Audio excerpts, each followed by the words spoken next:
Welcome, everybody. I am Lucifer, and this is the Murder Theater Podcast. Yeah, it is. And this is Tammy, otherwise known as Angry Scarecrow. I don't feel very angry, though, to be honest. I think I look cute and kind of classy, but I am angry, too, so I guess it'll fit. And we'll You know look fantastic. I got a spot for you in my next video.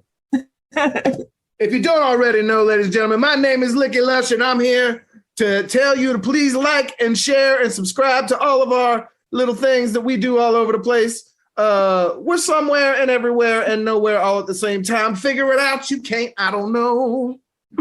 Yes. Right. So let's talk about all things pro wrestling today. Touch on some topics. I've got a couple of things I'd like to speak about, but with all sorts of backlash I'm getting from the Angry Scarecrow, because the Angry Scarecrow's in a mood today. First off the bat, I want to talk about the devil himself. Mr. I love the devil. Maxwell Jacob Freeman. Oh, that devil. Bam. He's cool too. Okay, so he's obviously turning into a baby face, and I don't know how happy I am about that. And I'm trying to get your opinions on how you feel about the whole MJF situation. I'm Likky angry Lush? about it. All right. I'm an angry Scarecrow. Then pontificate on that. I'm not that angry about it, to be honest. I was just getting into the mood of Halloween, but I don't know, quite honestly. I just think, like, what is that going to look like? I guess that's why. I don't know. All these switches. He was such a good heel. So it's kind of like you're missing one of the best heels in AEW if he becomes a face. But, I mean, hasn't over the decades, he done that with all his different characters too? So it's like mostly he's a heel, but a couple times he's been okay. I don't know. So I guess this will test him as far as can he make people happy? Can he get people still excited and cheering if he alters? I did notice that he isn't insulting the crowds as much and stuff. So that was the fun of him. But maybe there'll be a new fun that we don't know about. I guess we'll have to wait and see. No, I'm getting upset with this whole situation because, number one, as rough and rocky a road AEW has just taken and how they're booking matches, the only thing that keeps me tuned into AEW these days is pretty much MJF. The other storylines don't really excite me. The women's division I think feels abysmal in that sense, as you saw from what you saw this morning when you watched some NXT with me.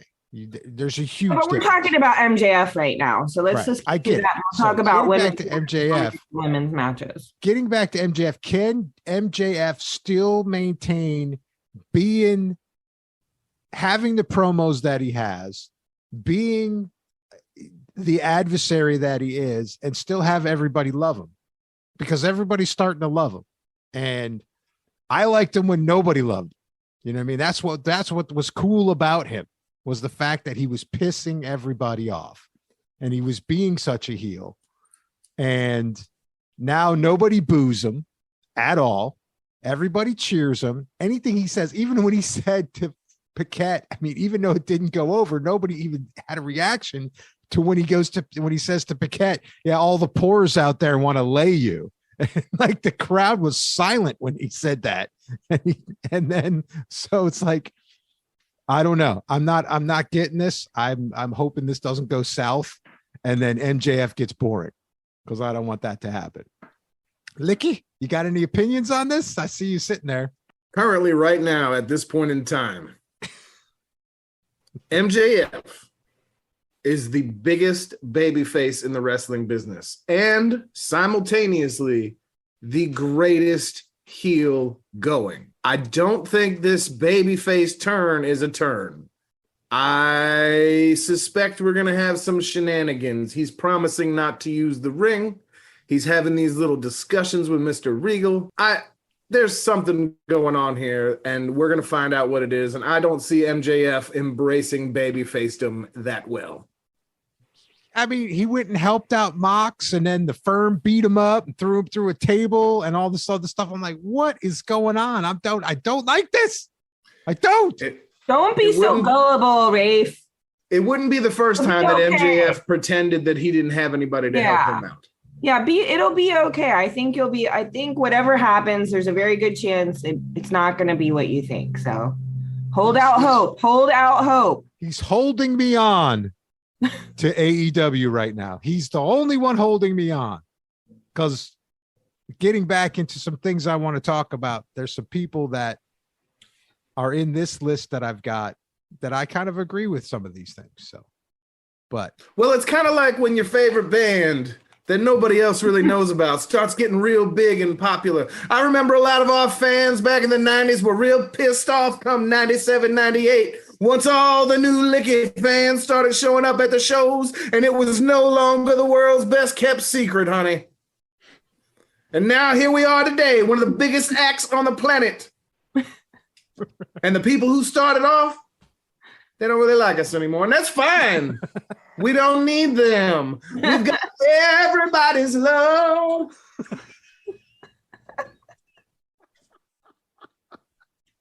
That's the thing, man. You know me, I'm hardcore. Once everybody starts liking a band, I hate that band. Then you're just what you hate. Well, because it's not authentic. You're just doing it to be an oppositional force. I'm not doing it to be an oppositional force. Ain't nothing wrong with a rebel. I agree. Go against the grain, baby. But you got to be a true rebel. You got to rebel against things that speak deeply to your soul, not just just because other people like something. Sometimes we hold ourselves back from enjoying something because we're trying to be too hardcore. I mean, I've been guilty, so I know it. I mean, but you got to be careful, because just because everyone likes that that bubblegum pop, whatever, doesn't mean it isn't good. I don't know.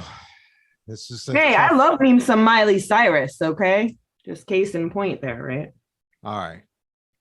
So now that brings me to my next topic. The worst AEW champion in AEW championship history. And I know this is going to be very controversial, and I know people are not going to agree with it, but I don't care. I'm going against the grain. He's being in opposition. Tony That's my Storm, job. I'm the angry Scarecrow. Go ahead. Tony Storm is horrible. That's all I'm going to say. Say it. She's a terrible champ. Shame on you, sir. Shame on you. Boring. Mid. She's mid. Dull. Boring. What say you? Who are you talking to? Which one? Whoever wants to react. I don't care. I think she's boring. Worst champion ever. Yawner. No. Almost worse than Cargill. Yeah, I mean, come on. That's a really strong thing to say. So I like her. I mean, I don't What do you like about her? Has she done a good promo? No. Done a couple like decent promos. I think she's had a few good ones. The last time she came out, she stood there with a belt in her hand. Tony Storm is rock and roll like that's because she's a bad motherfucker. She's boring and mid. She'll slap the taste out of anybody's mouth. I ain't worried about her. I don't have the strong feelings. I don't have the strong feelings one way or the other. I think she's decent. I think she plays her role well. She's not my like super favorite, but I like her gig. I like her vibe. But I think that she came in and again went over people that were already there for a while. It would have been nice to see them get it, but there's been a lot of injuries and stuff, so you never know what's really at play. So I don't know. I think she's decent, but she does have a one dimension in her personality. I can't stand it. That she's showing. But she doesn't bother me at all. I think Rafe just doesn't like people from down under. Not true. What about Jamie? Isn't she Australian? No, she's from England. Is she London? She's from the UK, the one and only, the greatest other country in the world. Other country. Other country. Yeah, our other Well, half. The But still, I've colonized. toured there so many times, and the people in the UK are always so good to shenanigans and licky, baby. But there is a lot of good talent on the AEW women's roster right now, and it is important to realize that nobody they could have put in her position right now would have fared very well. The truth and the bottom of this thing is that the storytelling is terrible. They don't have good direction for any of their talent. They do not give the chance to do real promos that are actually important. This is all TK's fault, baby. Damn, The man needs to get it under control. They're working on getting everybody in there to help build stories, help build characters, help build these women. Madison Rayne came in. She's supposed to be helping out. Now we've got the recently signed Maria Kanellis. I have something to say about this. I can promise you she's going to get back there and start talking to Tony and getting some booking magic crackling under the surface, just like she did over in Impact. Give it time, Rafe. Tony Storm might not be your favorite champion now, but a year from now, you might look back and say, wow, she was really good for what she had to work with. Yeah, there you go. I think it's a talented woman. Likky has some good points there. So I feel that way. I don't feel the strongness, but we all have our things, that we feel strongly about. We don't always have to agree. I think you're right. It is controversial opinion, but that's good. You need to have alternative voices out there on stuff. It's just, to me, it's just dull. It's dull. It's boring. There's no promos. At least Jade does some promos, for crying out loud. Whether they're good or they're bad, she gets involved with things. But isn't it an interim championship? It almost feels like, whatever. Anyways, those interims, to me, I don't even know why they bother. But I don't know. You guys can't even name a good promo she's done on AEW. I can't name what happened yesterday, so that's no real gauge. But see, that's the thing. I can remember. They're not letting Tony cut promos. They're barely giving her any microphone time at all. They just wanted to parade around with her fishnets on, holding her championship title up in the air, and that's it. They don't ever let women have the microphone. The only one they do give it to is Britt Baker. That is a good point. That's a good point. Likky, I agree. That's true. Now that I think about it, but there's a lot of people that are great at promos, and I can't remember their promos. You don't understand. I only can retain so much information. So if you can remember all the promos and who did what when, great. But I take notes on these matches because I could tell you nothing about what happened 2 weeks ago. Tell me one time that Tony Storm was given a microphone and somebody didn't interrupt her. One time. What? But see, that's horrible. She's the champ. She should be talking all kinds of shit. She should be. And that's the booking, baby. It ain't her problem. Oh my goodness. Moxley could talk for 4 hours, man. And that's because they allow him. And even Wardlow's got better promos, and his are kind of dull. Oh, poor Vanilla Wardlow. I feel like maybe you're reaching a little bit there. I don't know about Wardlow having any good promos that I've seen. No.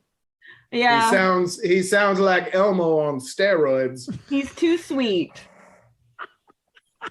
Too sweet. Yes. He doesn't have the personality to match the looks. Oh my goodness. He just looks like an empty-headed.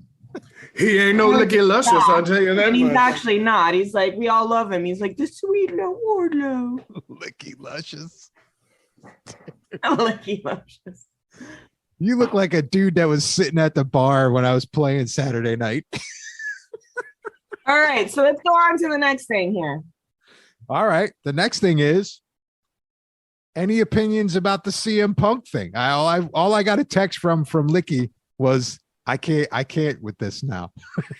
That's all I got. I still think we don't know what the hell is going on. They're gonna buy his contract. Yeah. They're gonna buy his contract. I don't like commenting on gossipy things that I see because I never know what the actual behind the scenes is, and we still don't know the whole story. I don't really care about him. So he was a little bit fun for a minute, but if the way that the rumors, I'm angry about Kenny Omega and the Bucks not being around because all that bullshit, because they all acted like a bunch of bitches backstage, and I cannot deal with that. So the whole thing annoys me. So if he's gone, good for him. That wasn't for him. He threw a bomb out there to get himself free, and he did it. Sometimes we do that subconsciously, and he did it. He's free. He can go do whatever he wants, and more power to him. But I don't think the Bucks and Kenny should have gotten caught up with that bullshit. And you know what? This week is Halloween. If you actually watch us instead of listen to, we're in the fucking spirit on here, okay? We're all dressed up. But I felt like the AEW let me down because the Bucks and Kenny and all them came in strong on Halloween last year, and they were the Ghostbusters. See, look, I do remember something from time gone by. That's how much of an impression it made. So they weren't very festive, and you can feel the lack of their presence there. And where was Abaddon for Halloween? But we're getting off the question, so I'm sorry. No, that's the right I was question. ranting there because I'm being an angry Scarecrow. I don't care if Punk ever comes back. It doesn't matter. I think that they could push other stars to elevate that, or even pull somebody else in that might help out the program. I'm not even worried about him. I haven't really missed him much. I would miss the Bucks more and Kenny Omega more than I would ever miss CM Punk. But that's just me because I'm coming in at a later date on the wrestling. So I don't know. What say you, Likky? I don't know about you, but I'm very tired of talking about this boy, Chick Magnet Phil Brooks, whatever his name is. He ain't never really been that good, and he ain't never going to be that good. And if he's on the way gone, then he's gone already. You know what I mean? Mm-hmm. He wasn't even never here to begin with in my eyes. Preach, brother, preach. I think I just want to hang out with Likky and listen to all his philosophies all day. I think you got I care less for CM Punk, and I care more for Larry, and now Larry's a goddamn liar too, so I can't even deal with these people anymore. Oh no, Larry, the dog? The dog faked an injury. Oh. Oh, Larry. We loved that story. Oh my goodness. All right. So before I get into my top 10 list, tell me when I'm telling lies. I will. We will tell you when you're telling lies, Likky. I can't call it yet. So before I get into my top 10 thing I wanted to talk about, I want to touch to the angry Scarecrow, who had a very nice experience with some indie wrestling promos that I'd like to hear her talk about. Hey, I feel like I'm more like the Scarecrow from The Wizard of Oz, to be honest. If I only had a brain. That's why I can't remember anything. Anyways, okay. You remind me of Michael Jackson in The Wiz. Yes, exactly. Come on in. He's on down the road. Oh. Okay, so yeah, I'm getting a little buzz on now. So let me see if I can remember all this. All right. That must be why you keep disappearing. Your consciousness just keeps leaving the screen. I'm magic. I gotta hide from the crows. I'm not scary enough. All right, so so I had such a fun time last week, and so I think if people listening, I know we're not in the same area, so it won't always be in the state that they're in. But I think I really want to go to as many like what do we call if they're not big name promos, but they're out there doing it. So I don't want to say they're small time either, but lesser known little promos and matches that go on more on a local level. Independent. That is so obvious. See, I'm a scarecrow if I only had a brain. Okay, so I am enjoying that. I feel like that is what I get the most happiness from. I like seeing smaller matches in more intimate settings called independent wrestling for a lot of reasons. So this one was very charming. It was at a saloon in Green Cove Springs. And I met the person that booked it from Insane Wrestling Alliance, I don't know, a year or two ago. We were both volunteers on a shared interest project. And so I got to know him that way. So I know that it was a big comeback story. He was a wrestler. He even like went through WWE for a match or two here or there in the 80s and 90s. And then he was a big time promoter, had regular matches here, and then had some health events where he was incapacitated and disabled. And this was his comeback match as far as booking and getting his promotion going. So I felt really strongly about showing up for it. Anybody that knows me in the real life, even though I'm an unhinged wacko here, I actually spend a lot of time showing up and trying to like support people in the things they do. I love to do that. I love people that are passionate about something, and I definitely want to see all people connected with things they love. So I took my friend Mary out to the saloon. Are you going to shout this individual out by name? I know you're not. You haven't said anybody's name, any promotion, or anything. I'm getting there. Good Lord. You know? Well, his name's Rick. And I think I asked him how to say his last name, and I totally forgot. Knopf or Nof. He was his wrestling names were the Crusher Nope, and also the Ricky, the Twisted Sister Rose. So and why I mentioned his promotion is why I wasn't mentioning his personal name, which was Insane Wrestling Alliance. That's why I was mentioning the company. So IWA. Yeah, IWA. So I guess I don't understand how all this works. He booked the show, but the wrestling ring and a lot of the wrestlers, like it had a different name on it, which was LCCW. Like, yeah, it was Legacy. You saw it.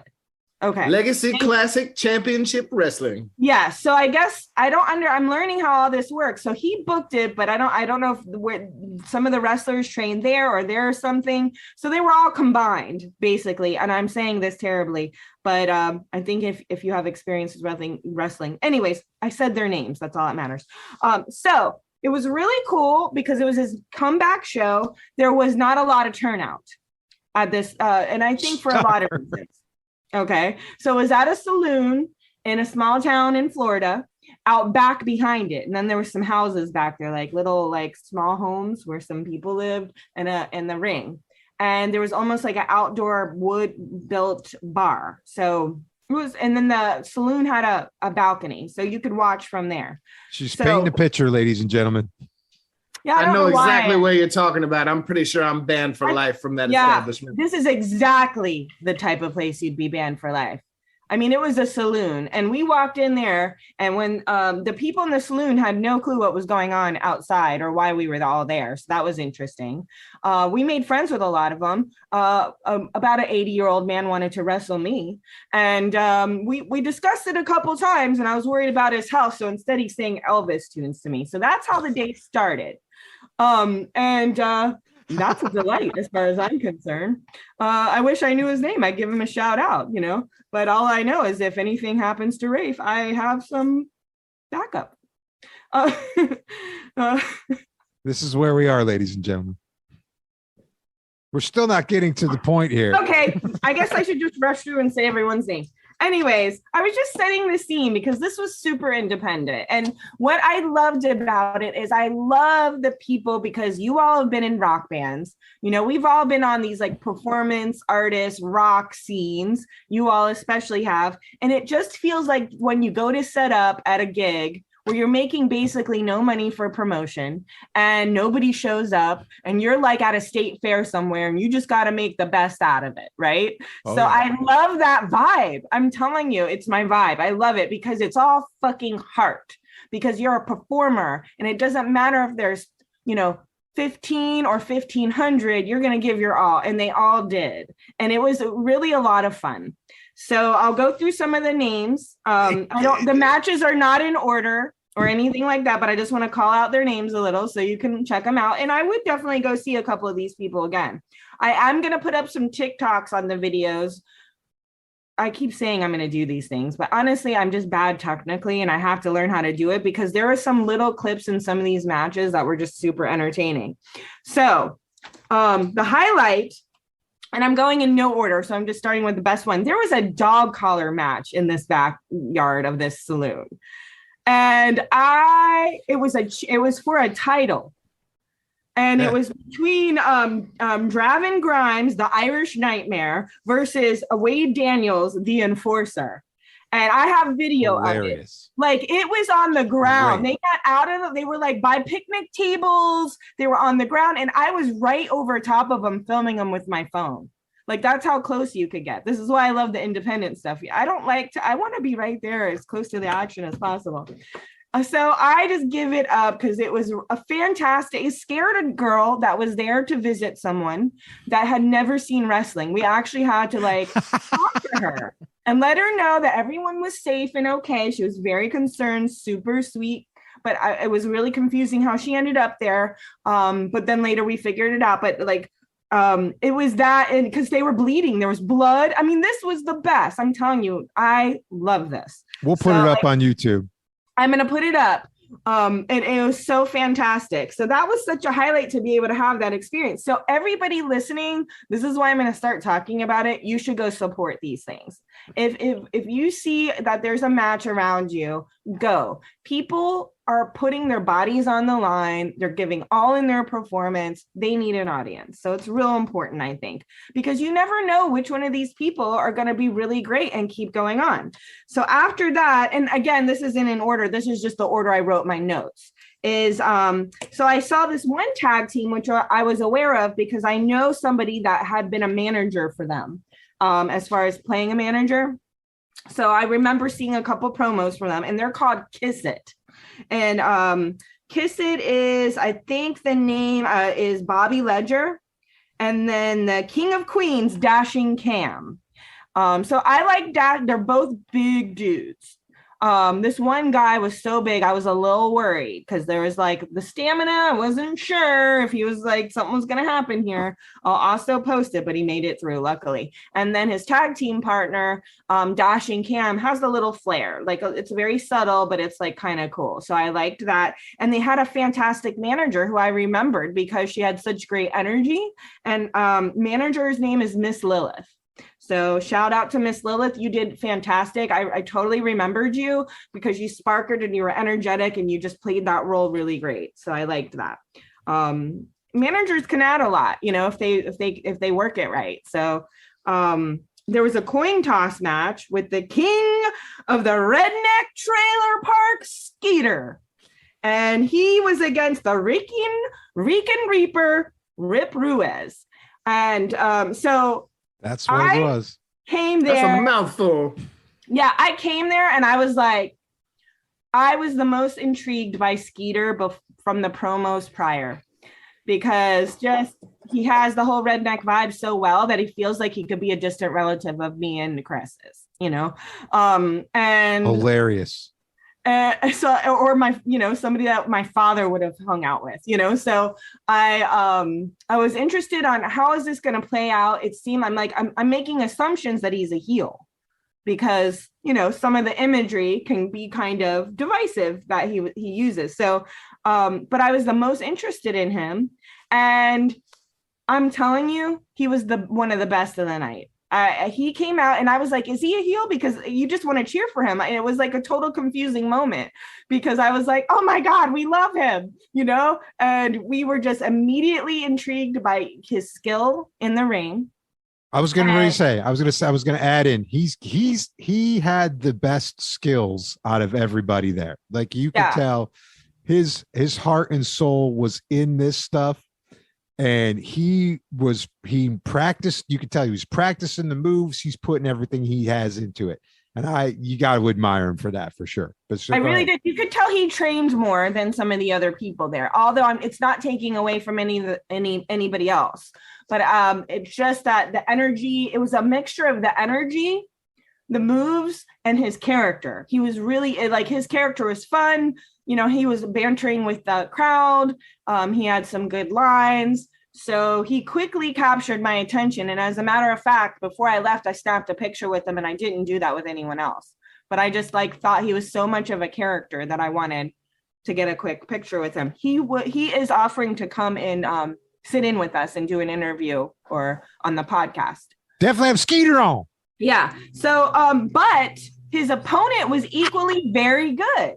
I have to say, Yeah. like they matched him with somebody that had like a good solid background, you could tell as well. So them together felt like a great match to be in the middle of, Green Cove Springs, Florida, in the back of this saloon. It was, a fantastic experience. So then they had these two young girls that are a tag team. And I think one of them might still be, or just recently graduated from high school. And they were really fun and badass. So they did an intergender or so they were a tag team of both girls against two guys. And they're called J2B. And I think it's Joey 5 and BB are the names of and they went up against Drake Xavier and Alex Ramos. There was a new stable of wrestlers that were introduced. I don't have all their names, but I'll find them. And they were called the Forbidden Kingdom. But one of those wrestlers, there was a young guy named Wolf in there. And what was cool about him mostly was he had a great look. And he had a really significant, authentic backstory to why he chose his name and his look. Because I talked to him for a minute. And also he's a musician. And I don't think he's some like get up just on open mic night musician. I think he plays with a rock band on a regular basis. And so Satan loves rock. Yeah. So we got in a conversation about a little bit about the background of the lore of his costume and his name, and what it's like to be like a metal musician and a wrestler, and how like they have some crossover. And so he would love to come and talk to everyone as well. There was some fun wrestlers, Raven Skylar, and I think the other guy's name was Ryan Quill, and they were the Night Tarot tag team versus Kiss It. And they had kind of a luchador vibe that was really cool. And they had like a little creative flair that was interesting. And I think they have a good amount of experience doing a lot of different independent wrestlers. And Raven Skylar and Ryan Quill would like to also come and have a chat with us at some point too. They took it to the high rent district.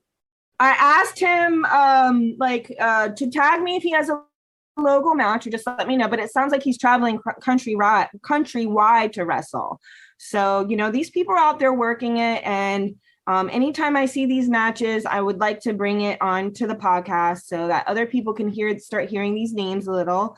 And we can kind of hear more about the life of a wrestler and what it takes to make it, because it's very hard work. And this is why I respect wrestling so much. You've got to perform and you've got to do physical stuff and try not to hurt other people and hurt yourself. And that is a lot. And so if somebody's out there doing it for almost nothing, I think that it's worthwhile to say their name on something, and get maybe somebody else's eyes on them, because they're not working so hard for, nobody to enjoy it. Lucifer loves pain. So we won't pay you then. Then you can just go get beat up, and you love pain, so we won't have to pay you. That sounds like quite an experience. Yeah. It was. If I wasn't so busy on the road, I'd love to go see some of those independent shows. Yeah. Meet a lot of those guys at the Waffle House late at night. I bet you do. The Waffle House. All right. So yeah, that was cool. It was a cool experience. It was cool checking out those videos. I'm sorry I missed it. I had a gig, but hey, what can you do? I made a little bit of money and played in front of a crowd. So it's been a while since I've done that. So it was pretty cool. All right. So are you good with that, Tammy? I am. I'm sorry it was so long. Oh, no, you're fine. I didn't want to leave anyone out. I just have one more thing. I feel like I might have, and I'm sorry if I did. I don't know if Likky Lush has got any topics he wants to broach, but we will see. All right. So I've got an article from the Sportster, and it was written by Aiden Pena, and it is the top 10 AEW gimmicks that are going nowhere. And I wanted to get everyone's opinion on this. And I think that we'll probably agree on a lot of it. And then, kind of pontificate and what do you think would be a better direction for them? Number one on the list was the Varsity Blondes. Any I don't opinion? understand the question. The gimmick is going nowhere. Do you agree? Do you disagree? Do you have any opinion on it? If not, we're going to scrap this and we're going to end the damn podcast. I'll tell you something interesting about the varsity blondes, okay? We've now got the varsity athletes in the form of Tony Nese and Josh Woods. This has been trademarked. It is their new name. Something tells me AEW ain't going to have two varsities for long. In fact, I think they're going to be called the Blondes now, from what I've heard. When they lost their little lamb and she turned to the House of Black, that was the end of the road, baby. They're done. That is Lucifer's favorite house. Stick a fork in them, honey, because it's over. It's time to move on and do something fresh. Well, I'll tell you my opinion. Oh, okay. Back before there was any changes or any hint of a turn, I always thought that a lot of this has to do with is his name Bill or Brian? The kid. She keeps calling him Bill Pillman. I get white boy names so mixed up. I just can't keep that. And they all look. She's called him Bill Pillman I'm gonna be so many times. I love you, white men too. It's just the names sometimes y'all confuse me. But I'm married. Billy. Bill Pillman. Right. Brian Pillman Jr. is his name. Damn. Okay, it's Brian. Okay, I'm just over here going off the rails, going to get us canceled with my babble. But anyways, I warned everyone in the beginning. Bill Pillman. So Bill Pillman, not Brian. Isn't that inspired by? I did for a long time. I did. That's true. Isn't this all inspired by his father? Well, it's named after his father. Yes. No, I mean the varsity blondes doesn't have something to do with. Yes. Was there another kind of blondes when father, what was the name of that? Hollywood. It was the Hollywood blonde. Okay. So thank you. So my thought is this that I'm trying to actually get through this crazy brain of mine is that in the beginning, when I first was introduced to them and knew the backstory of the name, I thought to myself, how far can you go in the shadow of your parents? So eventually that's got to change. What's going on? Am I saying something weird? I don't know. Do I not? What? Am I calling them the wrong name again? Is it Bill or Brian? We've lost Likky Lush. Is it Bill or Brian? It's Bill. No, it's Brian Pillman Jr. For the love of God. I like him. He's a legacy wrestler. His father was a wrestler. You know what? You don't get special treatment for that reason. I'm not going to remember you more than the average person that's non-legacy, okay? So anyway, if your name is Bill or Brian, you're going to be confusing. Sure. The bottom line is, I think initially, from the very beginning, they were going to have to outgrow the name because you can't be in the shadow of your parents in your career. You have to have your own career. Just like ass boys and all that shit. They need to be their own people. So this is part of what has been going on with this separation, I guarantee, is like, or what are they going to live in their dad's shadows and be ass boys forever? Or are they going to go to some other body part to claim for their name? They should be called the Foot Boys. The Ankle Boys. We need to have some original, the Tibula Boys. I don't know, some other body parts that nobody mentions. So any opinion from Likky Lush on Bill Pillman Jr. and the crew? Like I said, it's over. It's time to move on. It's time to move on. All right, number 2 on the list. Number 2 now? Oh, yeah, I know. Man. This is good. All right, I'll try to keep it brief. I have ADHD, okay? We know. It's like you get the main answer and then you get 5 side stories. You have to expect that. We know. The second one on this list by Aiden Pena, the House of Black's Julia Hart. Is this gimmick going nowhere?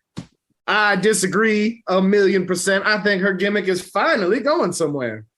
I do too. And I don't know why that got put in there because I think that they just, I think it would have gone quicker if Malachi decided that he wasn't going to take a break for a little while. And you know what I mean? I think that kind of slowed the momentum, and more than likely the back injury slowed the momentum of it. But it sounds like they're teasing some things and some things are coming back.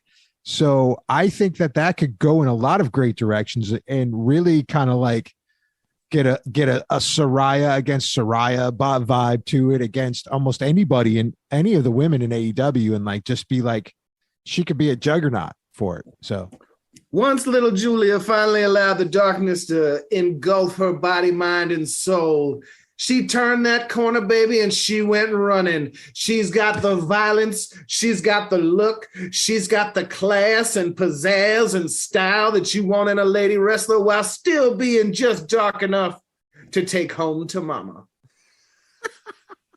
Beautiful young woman. Excellent young wrestler. You can't go wrong. You cannot. Angry Scarecrow? The question is her gimmick need to end? Is it going nowhere? Yes and no. Yes and no. Yes and no. So like, yes, I think she's just beginning with some of her. She's been on her own lately without House of Laugh, doing very well.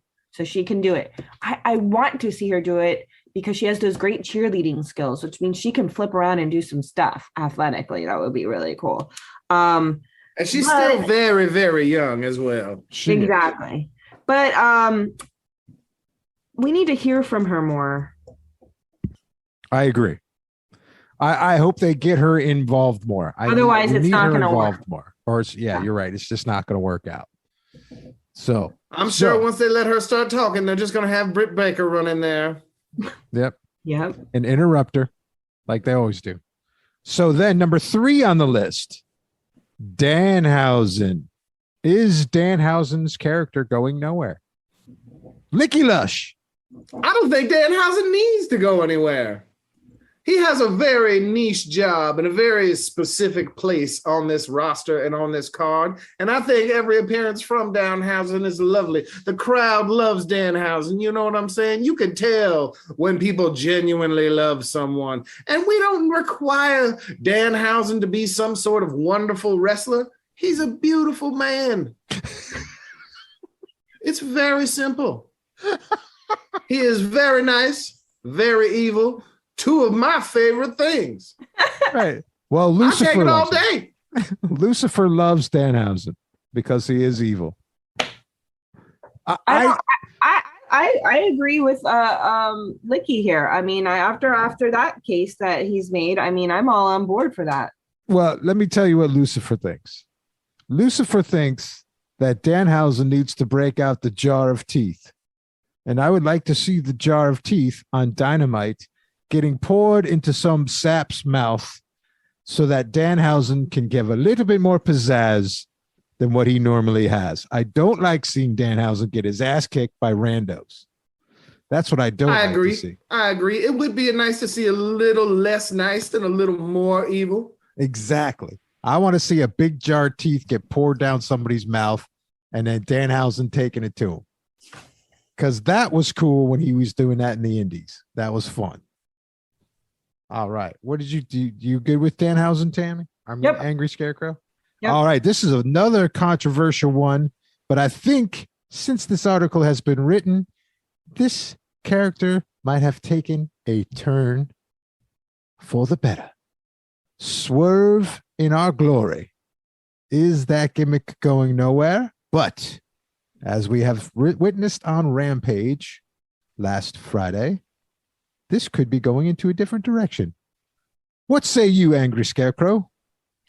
I say that I liked Swerve's promo this week. I think it's going in a much better direction. I think Keith is honorable, and it's time that they separate. I feel like that's been building in an awkward, weird way. I just never really liked them together in the first place, to be honest. I think they're both very different vibes and could be excelling, like getting to wherever they're going now. They could have already got there by doing their own things. Mm-hmm. But Likky Lush. I love this swerve diabolicalness a lot. I like it too. What do you think, Likky Lush? I think Swerve Strickland is a man with a backup plan. I don't think we're even close to scratching the surface with what he's going to do for All Elite Wrestling. Cool. That's Cool. it. That's That's it. all I think. Now, this one is on the list, but we know that this got broken up. And I'm very curious if anybody's heard anything about this at all, even especially Likky Lush. La Faction Ignoble with Roosh and El Idolo. That's their Wait, faction. you can't do that. You gotta Los say their name. Ingobernables. Ignoble, I believe it's pronounced. Ingobernables. Ingobernables. Ingovernables? What do you think of this? I mean, I think Idolo's going back to WWE. That's my opinion. I think that's what he wants. I don't think he's going to get it.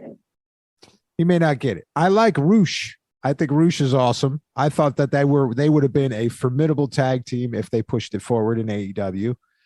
They would have been a whole lot of fun going forward because they're just brutal and they're high flyers and they're beaters. And it would have been really cool to have that mix in that. What say you, Angry Scarecrow? Whew, I'm out in the stratosphere right now trying to remember what I was just thinking. And I think I remember it. Andrade and Roosh. Thank you. Okay, so Thank you, Likky Lush, for getting her back on track. I'm disgruntled a little. Because I feel like whatever the fuck they're fucking around with their fucking shit backstage and their contracts and blah, blah, blah, really fucked up that 10 match. Because I don't think any of it was originally going to be planned that way. And that was a special night. And I feel like they fucked it up. And it should have, it was supposed to be El Idolo and him. I know. And then it got changed because El Idolo, I guess, is fucking around with whatever contract he wants. And people have right to business negotiations. But it's like, think also of the fans that are following you. You only get paid because of us. You only get contracts because we want to see you. So don't forget about us while you're negotiating things and messing up important storylines, like the night that has to do with like somebody that passed away and you were supposed to honor. You should have done the match unless we're injured. Strong words from Angry Scarecrow. Strong words. Likky Lush, what is your thoughts? Personally, I haven't seen enough from one Mr. Andrade since his arrival in AEW. Roosh has been a wonderful and impressive talent. This faction has worked elsewhere in other formats for many, many years, and I do not feel that it has a place in All Elite Wrestling. Ooh. I think if Andrade wants to leave, he should leave. But honey, Tony Khan said ain't nobody going nowhere. The latest doctrine appears to be you sign on the dotted line, that's your life until it's done, baby. So good luck to you, Mr. Andrade. Good luck to Roosh trying to dig a hole out of this nasty mess with this man that you in here with. We gonna see what happens. I don't know. All right, next on the list, and we all know this is going nowhere. Sammy Guevara and Ty Mello. Oh, get the hell out of here. I don't even want to talk about them sons of bitches. Oh, Angry Scarecrow, any opinion? It's a big yawn. It's nothing against them even. It's just like we're always talking about this. And I think all this bullshit, it interferes with people's lives and careers. And I don't want to participate in talking about it. So let's go to the next one. Oh, this one is going to be, I think, maybe one of the most controversial ones. Maybe, I think, because of Likky. I don't think Licky's going to agree with this. But I was very surprised to see this because I enjoyed it. They feel that this is going nowhere. William Regal as the Blackpool advisor. Is it going nowhere? Is it going somewhere? Is he good for the role? Is he bad for the role? I'm getting the impression that this writer's saying that he's not good for the role. I think we have quite a ways to go. I think it's far too early to tell Mr. Regal's value to the Blackpool Combat Club, to one John Moxley, to one Bryan Danielson, to one Wheeler Yuta. I don't think that we're there yet. Claudio has come in and been wonderful. Mr. Regal has kept everything going and done all the talking when none of them boys need to cut a promo. If that's going nowhere, then baby, I've been going nowhere my whole life. Woo! Angry Scarecrow, what is your thoughts on this? And then I want you to also talk about your Claudio moment. Okay. So I think anytime William Regal talks is a delight. So I don't care where he does it, I think he's good with whatever and whatever he does. That's what I think. So that's all I have to say about that. So Claudio, I made some notes. Oh yeah. So Claudio, I have been very conflicted on, and keep in mind, like, I'm always able to be won over by anybody. You know, one match can make all the difference. And I never disliked him. I could obviously see he's an amazing wrestler. So it's not always that. It's just like, oh, their personality. I don't know. It's just rubbing me the wrong way. Like, I don't know. Hang on. Let me set this up. So we're talking. Okay. So we're sitting there watching wrestling. All right. And the first match is Claudio. And I could see Tammy's, body language and posture kind of like, oh boy, here we go with Claudio. And I look over at her, I go, you're not that into Claudio, are you? I said, you don't really like him too much. And she's like, nah, I just don't, and she kind of had a couple of comments about it. I was like, no. But then what happened after that, Tammy? I know. I was going to read my notes. I can barely read. Okay. Quick. Well, I'm glad you're reading the notes you could barely read. It was about this. Who did he fight? Yuta? No. It says Yuta and Claudio. Everyone wrestling. I don't know. I'm trying to let me get to the right notes. I think that's it though. All I know is I put everyone wrestling well. Fun, but when Garcia was on Claudio's back, wild leg spin between Claudio and Jericho. Is Yuta Taylor? Yuta is shining. Claudio powerbomb Jericho. Taylor Yuta. So Tony Schiavone called him Taylor Yuta during the broadcast. And so it just threw Tammy off completely. She's like, who's Taylor? It's Taylor Yuta. That's why I made the note. Is Yuta Taylor? What do you mean? And the match, just for everybody out there, obviously the match was Jericho and Garcia versus Claudio and Yuta. That's what she's getting at here. It was the first match on Dynamite last week. Yeah. It was funny. He called her Taylor Yuta. I still don't understand. But Claudio powerbomb Jericho. Then I don't even know what that is. Then he spins Jericho, and while carrying Garcia on his back. Wow. Okay, that was already really cool right there. Then he took everyone else out. Claudio wins, and he looks like he could carry lumber. Claudio is showing his personality by calling a family meeting. And that's it. That's all my notes were. But anyways, we're going to sit down like men and discuss this like men. I think this is what was going on. He did some really great moves, which I already knew he was strong, and he's already shown some great moves before. But the family meeting whole spiel showed his personality, and that's what I needed. I needed that moment from Claudio to see his personality, because I haven't seen a lot. It's just like, oh, I'm cheerful and a great wrestler, and I'm really big, you know? So all this goes down, and Tammy goes, that's it. That's the moment. I'm a fan of Claudio. And I was like, holy shit. It happened that night. I was like, dude, he's awesome. You know what I mean? Awesome isn't enough for me. Yeah, but he's still fucking awesome. But he looks like he can carry lumber. He looks like he can carry lumber. And she goes, you know what, man? And she goes, like, if the apocalypse happens, man, we're grabbing Claudio. She said, I did. I go, why? Because he looked like he could carry some lumber around. I did say that. That's like, he'd definitely be helpful in the apocalypse. I said, for sure. And then right after I said that, he swung some around like lumber. So then we were like, it's confirmed. He could carry some major lumber. If we were like having to build a house after the apocalypse and rebuild the civilization, and for some reason no power tools worked, then he would be really useful. What? You know, and now we know he'd be really positive and motivating to the other people on like trying to get shit he'd be a good team leader. Yeah. You're like, I don't know. Go ask Claudio. Oh, Lord. That was funny.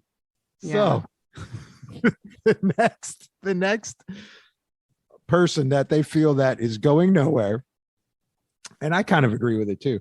Tammy, you keep bouncing in and out all the time. Does it matter? It doesn't, I guess. Athena.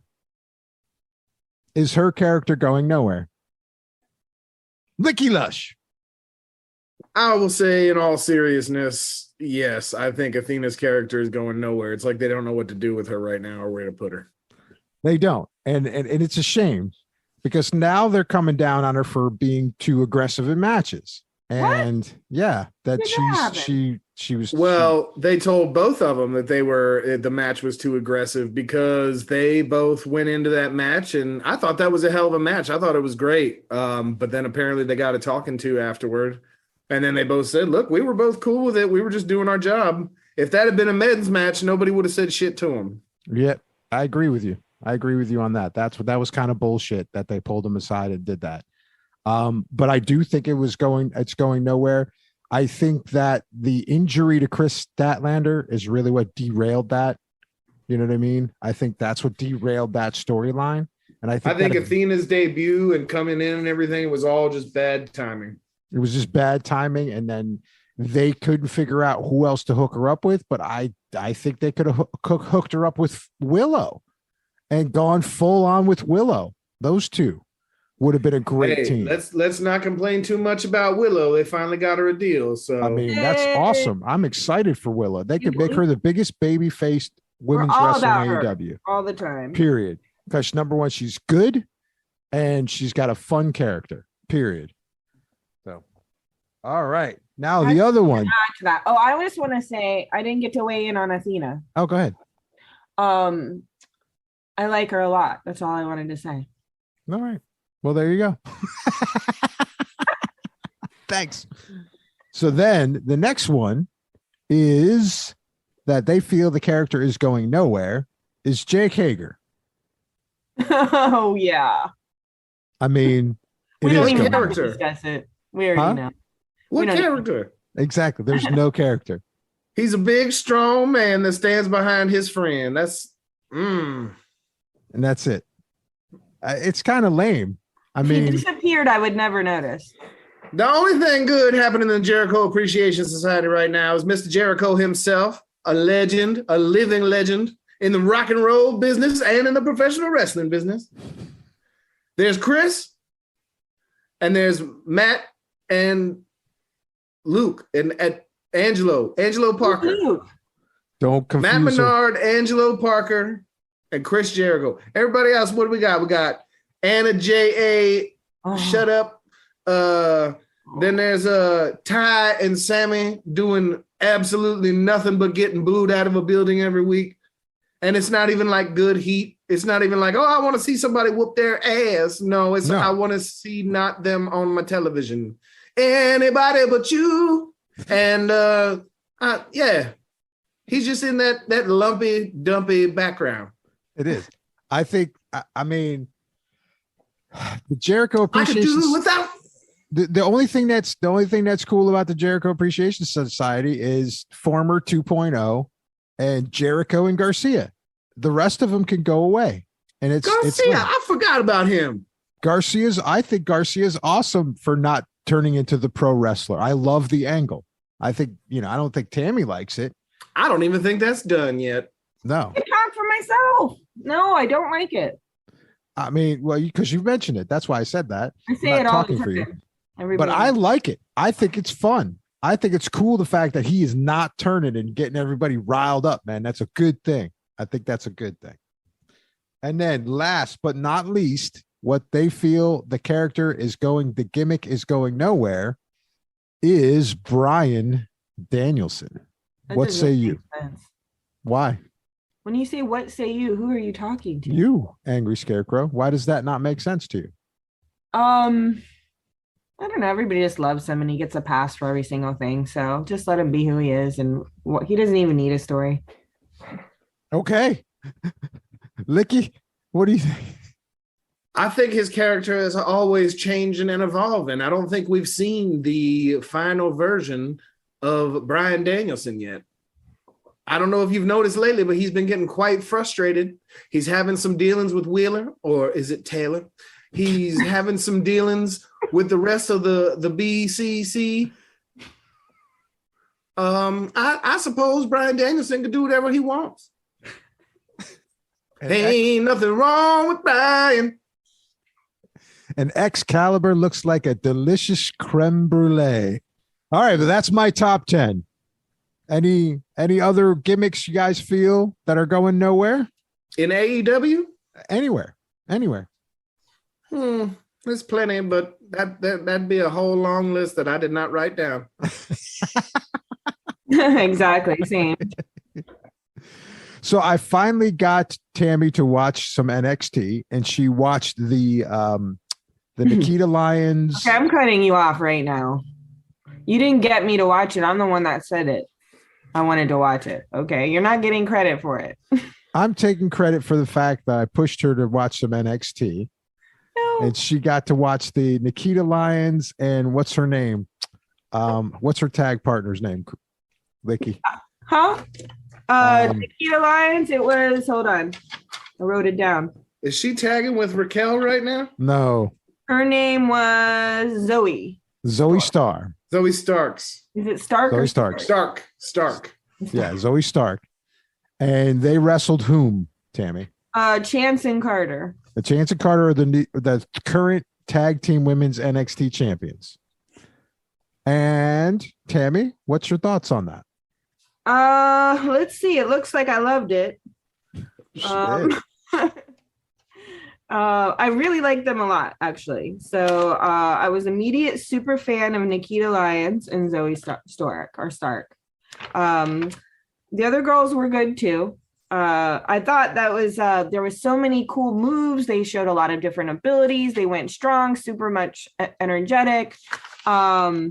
Just way better than anything I'm seeing in AEW women's division. So I liked it a lot. I didn't watch the whole episode of everything. I watched their whole match and maybe one other match, and then we speed went through over to the Ava Reigns thing. Lucifer is bringing her to the dark side. This is what I want to say. Don't give him credit. He doesn't get the credit. Okay. I said, hey, I want to check out the Ava Reigns thing with The Rock's daughter. And then you pulled it up. The devil knows. So what was I about to say after that? Something really powerful and interesting. And now I'll never say it. So, I have notes on the match. Like, oh, what I loved was the weird, crazy, fucked up ending of that match. How they got totally screwed out because there was a illegal tag and the other girls got it. So it was an exciting match. So I have things like, holy schmoly, this action's great. That was part of my notes, like stuff like I actually wrote those down. Holy schmoly. Schmoly. Yeah. And the whole thing. So the other thing I wanted to say is that the camera work and the lights were easier to watch this time. So that's why I haven't watched certain things. Like if it's not right, I'm not going to watch something that I don't like because it's not easy on my eyes. Life is short and I will do what I want. And you have to rise to my occasion. I'm not sacrificing for yours. So they did it. The coloring was good. The camera angles were great. I super loved it. I'm definitely going to watch more of it. And I really liked this whole weird schism thing. Is it a cult? The schism. Have you seen that, Likky? It is a cult. It is. And then, so that was interesting. It was like a different way to be like philosophical and stuff, where usually it's this or that, people are trying to be rah, rah, or they're trying to be like, and this was different. It was more like, So now I want her to check out Rhea Ripley because Rhea Ripley slammed.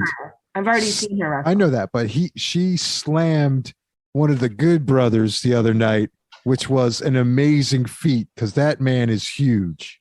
and she just picked him up like he was nothing and chucked him on the ground. And I was like, uh-oh. I mean, I got to tune into Raw. That's just the bottom line. We're going to have to just like watch some of it. And then I know it's 3 hours long and then catch some of it later because, dude, I think Raw is starting to pick up. The stuff Judgment Day is probably the best thing on Raw right now. Judgment Day is the best thing on Raw. And I'm really liking the stuff that's going on with Sami Zayn because everybody's starting to love him. He's picking up, becoming a big face. So I want to get introduced Tammy to a couple of those matches just real quick and how that's going on. I mean, he's so funny. He made Roman Reigns break character. Like the guy couldn't. They all broke this past Friday. They couldn't even keep it together because the dude was just making them laugh. It was fucking hilarious, man. They just broke down because he's such a good character, man. So we'll get into that too. There's a lot of cool things going on in Impact, right now. I mean, the women's division is just killing it there always. There's some cool stuff. Allen Angels is now official in Impact, which is really cool. And he just joined a new faction, apparently. Yeah, he just joined a new faction. So we're gonna have to, a youth minister group, because that's where he seems like he would be. Not Allen Angels. Oh yeah, I guess you're right. Yeah, he's kind of a youth pastor. Nothing wrong with that. The Bucks. Nothing wrong with it. But yeah, so that's really cool. I mean, I think that's exciting. So there's a lot of good stuff. If AEW doesn't want to like make things interesting, there's more interesting things out there. I can tell you that. I have an add-on to my thing with NXT. I noticed they upped their Halloween game too, way past AEW. Like they should have been ashamed of themselves at AEW with their Halloween this year. They did a Halloween Havoc on Saturday night that we didn't get a chance to see. Check it out. It's very good. Yep, very good. We'll watch it when we get off here. So that's another throwback to WCW. Yeah. And it introduced Shotzi, and Shotzi's a character. And so it was fun. And then I think Bray Wyatt was on that one too. So he's a character that's really cool too. So definitely check it out. But that's all I've got, guys. Unless you guys got something else. No, there's been we took a little time off of this. There was a whole bunch of stuff that happened for a couple of weeks there that we didn't cover, but there's no need to cover it now. The whole world has talked about it. Yep. Still a very exciting time to be a professional wrestling fan. It definitely is. It definitely is. Well, we'll be a little bit more consistent. I won't be going to Utah and everywhere else in the next month, so we'll get back on the case. Not allowed in Utah at all. No, it's extremely dry. And it's hard to breathe. But they have Skinwalker Ranch there. So. They do. The Uinta Basin. But, all right. So from all of us, y'all have a great week. And we'll see you soon on the Alberta Theta podcast. Goodbye, everybody.